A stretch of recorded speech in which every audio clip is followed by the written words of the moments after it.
bansa ay tinatawag na twist band na ginawang rainbow loom at ngayon mas pinadali at tinawag na loop bands.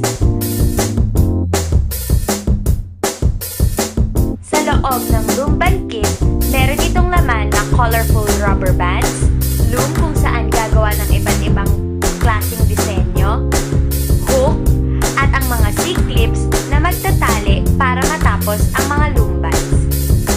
Hindi makakaiba na talagang nakakatuwa at nakakaaliw gumawa ng mga makukulay na bagay gaya ng loom bands. Lalo pa't marami ng mga techniques at tutorials ang nagkalat sa YouTube na madali at nakakahikayat gayahin.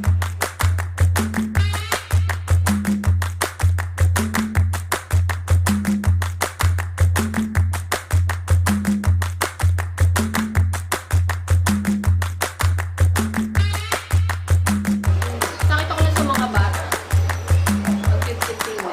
Saan nila ginagawa yung Sa school, ang dami ng suot ng bata. Tapos, sa palengke pala, meron. Tinry ko bumili ng isa. Sundan na yung sundan. Hindi naman. Kasi di ba gano'n naman talaga? Pag gusto mo, lahat ng paraan gagawin mo para ma-achieve mo. paano Wala, sa friendship lang. Kasi siguro nahihiya na silang makingi ng manghingi. Kaya sila na rin na nag-ano na, bibili na lang sila.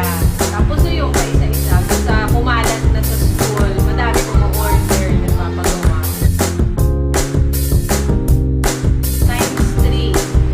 Sa mga simple design, times 4. Kasi konti lang yung bands na gagamitin. Pero yung mga design talaga, hindi lang. nabawi mo naman? Oo naman, sobra-sobra pa. May pangsarili pa. Habang tumatagal at dumarami ang mga gumagamit ng loom bands, marami na ring mga lumalabas na reviews at good feedbacks about dito.